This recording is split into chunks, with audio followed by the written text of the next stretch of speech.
Hello, welcome to the Tutors of Life podcast, where we research life so you don't have to. Episode 203. This is your host, Shaun Tutor. And this is Sam. This is a Tutor episode where we try to teach you something new. Right fucking into it. I love it. I tried. All right, guys, this is going to be short. This is going to be succinct. This is going to be to the point. This is value. And that's it. High value? High value, and that's it. Okay. All right, ready? Yes. P-E-B. The PEB model. Yes. Process. Expectations. Behavior. All from The Time Wealthy Investor 2.0, written by the one and only Mark Delfini. Yes. This goes off of last week's episode. So if you haven't listened to last week's, listen to last week's first. Episode 201. Thank you. It's all about infrastructure. Infrastructure is your process, essentially, right? Mm-hmm. The most important thing you need in your company, outside of the most important thing, which is going to affect B. That is your vision, your mission, your values. Yes. Vision, mission, values, okay? The only way you're going to get the behavior is by having vision, mission, values. Also keep in mind, the definition like he gave for infrastructure was, infrastructure is the train tracks, process is the train. Yep. So the better the infrastructure is, the faster and the smoother the train can go. And that like relates to the expectations and the behavior as well. If you don't have solid good processes, then and like well thought out, then the expectations won't be what you want and the behavior won't be what you want. Yep. So here we go. So we have an infrastructure built for the company. We have the foundation down. We have the railroad tracks down. Now we're making all the processes, all the systems, and teaching. And this, by making all those processes and systems, we will be able to teach those processes and systems to an employee or to somebody that subcontracts that we're handing it off, whatever it is, right? So this portion is very, very important. Do not go out and hire somebody because you are in pain.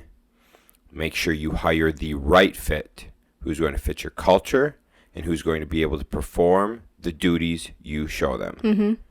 So you spend a lot of time up front building out your processes and your systems before you hire. Yes. What does building out a process and system look like, Sam?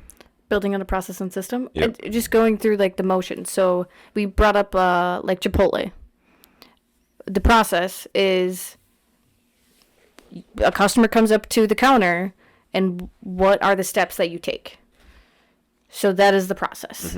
And they made that process before they hired those employees. Someone taught those employees that process and how to do everything very specifically. And that is the process. And then, I mean, like, if that process doesn't work well, then the whole engine collapses pretty much. Right. And so the infrastructure to the process would be like the systems built for getting all the food cooked, prepped, and in the place for the process to run. Yeah. That'd be the system building to then have the process. Yeah, because you have to think, someone has to cook the chicken, someone has to clean the lettuce, someone has to, like, prep all this stuff. So, yes, that is part of the process, or the system that's part of the process of giving the customer the food. Yep.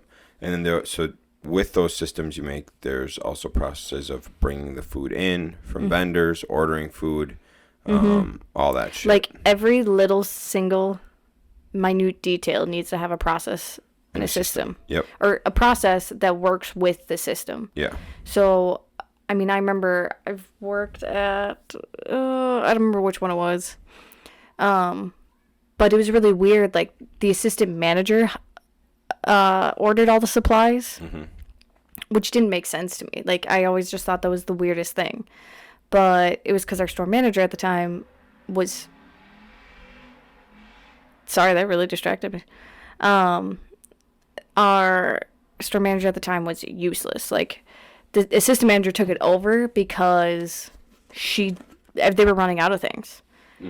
So it was a weird, like, cog in the wheel where, like, the assistant manager who worked less hours than the store manager had to make sure that there was enough supplies for the store to run. Right. It was very weird. And then eventually that store manager got fired. assistant got promoted, and it was a smooth wheel again. But I mean, that could have been a process that the manager passed off to the assistant manager. You know, it's possible that that could have been how it was, but it wasn't in that situation. Yeah, no. All right, so everything has a process. Everything has a system. Make sure you've got those things pounded out before you hire someone for that position. Mm-hmm. And write them out. Write them out step by step. Like, step 1, wash the chicken. Step 2, put on a cutting board. Or put on the chicken cutting board. Yeah.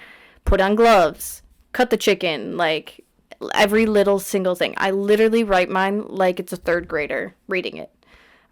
Because you never know who you're going to hire. And some of them probably got the IQ of some 3rd graders. Some do. But the more in detail you can go with it, the easier it'll be for you to teach someone. Because you can literally go over it with them once and be like, okay, look at this step-by-step process while I'm showing you. And if there's anything you need to add, you can add. And then when they're doing it the 2nd time, the 3rd time, when you're not around, they can revert to that sheet if they have questions. 100%. To make sure the process or the system makes sense, do it yourself. Don't just do it because you know it. Follow the to-do. Boom, boom, boom. I did that with detailing cars. I wrote down one time every single step in how to detail a car, and I just followed it all the way through, and I was like, whoa, that actually worked better than when I would just try to do it from memory, because I didn't do it often enough. I'd only do it like every couple months. Oh, yeah. And so by having a sheet that I could look at every couple months I go to detail, I was just like, oh my God, whew, way easier. Yeah. And then it's less stress on your brain, less stress on your employee's brain. If they know, they can just go to this sheet of paper and look at it every time. Yep. Boom. That's process. Okay. Done. Now, we hired someone. Yes. We've trained them in. We've taught them the process. Yes. Now we have to give them the expectation. Yes. We have to give them the expectation of what we expect from them with their job. Yes, the entirety of the job. Yep. All their duties, everything like that. So that's like when every new hire has like a new hire pamphlet. So that's where you put like any rules, regulations, anything like that to follow. So if you want a start time at 9:00 and you don't put in there like, if you clock in after 9:05, you're late. And like, here's the consequences if you're late. If you don't put that into your new hire manual, they're never going to know.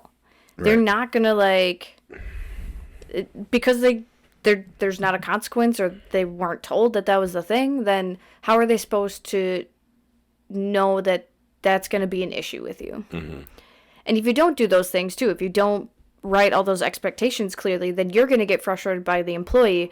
But in reality, it's your fault for not explaining clearly what you want. 100%. This is massively in business and massively in life. Okay.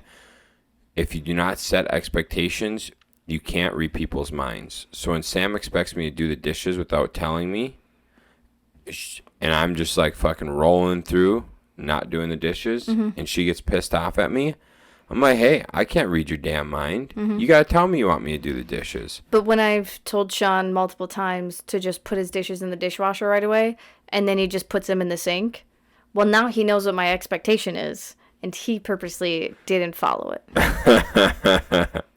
Now that is perfect, because that leads us right into behavior. And then I have to make sure I control my emotions.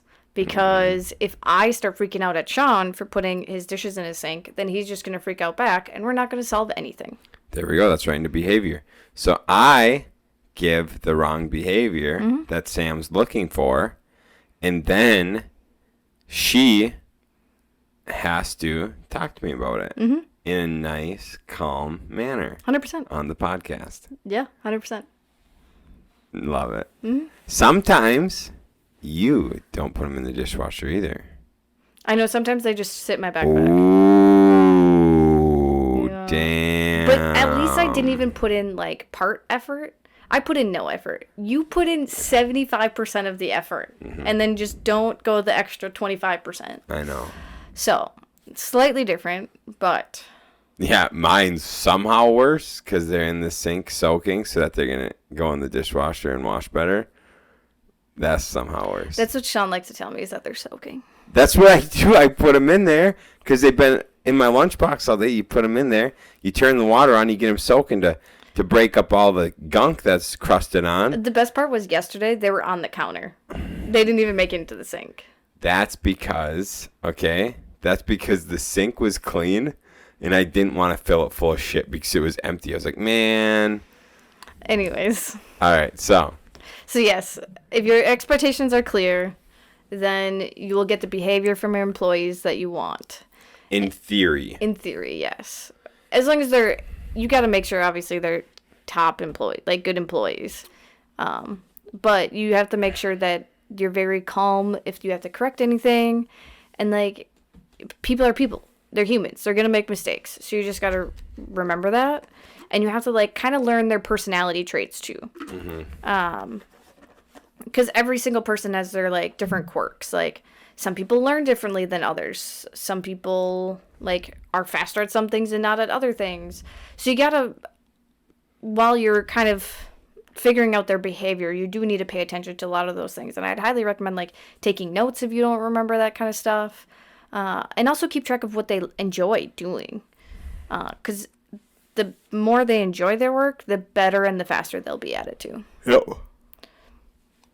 I was going to say, what headings did he have for behavior? Do we remember? I don't know. So behavior, if you have the right expectations and they perform the behavior, and they do the behavior, hopefully it's what you want. If it's not, discussions with them to fix it. Reiterate, ask them, is there something that wasn't clear with my expectations? Mm-hmm. Is there something that's not clear with the process? If both things are clear to them, then it's a behavior-related issue. Yeah. Okay? And then it can be documented as such. Mm-hmm. If they are confused about an expectation or confused about a process then it's on you. Mm-hmm. It's not on them. So that's how you work that out, and then you go through, obviously, your company's policy for chances and, like, reprimands and all that shit. But behavior, very important to have your vision, your mission, and your values. That way, that helps set your expectation, mm-hmm. and it also helps with the behavior you're looking for. Yeah. Because then people will know, like, why they are doing what they are doing, and to what quality they're doing it, mm-hmm. and, like, what their values have to be while doing all of it, right? Yeah. And so, vision, mission, values, very important. 2 things. You do have to make sure your expectations for everyone are the same. So you can't, like, give someone a pass because they overslept, and then someone else said they were stuck in traffic, but you give them a warning mm-hmm. for being late. You have to make sure you're consistent with every employee. He talks about, like, renters. You have to make sure you're consistent with that. Last thing with behavior, avoid drama. That's one thing Shaun and I preach about, is being positive. Don't talk about the negative side of people, or negative things about people, because if I was Shaun's boss and I was like, oh, hey, did you hear Deborah didn't know how to put in a Excel formula in her spreadsheet, I had to go help her with it. Well, Shaun's gonna, be like, well, what is she saying about me to other people if she's just telling me about Deborah? Mm-hmm. So it really is a toxic thing to have in your workplace. We've also talked about how, drama wastes 2 hours a day. Yeah, so on average, in an 8-hour shift, drama and talking at work and stuff like that takes up 2 hours of the day. Uh-huh. So just don't do it. We have kind of, like, said, if there is things that you need to talk about, save it for your spouse.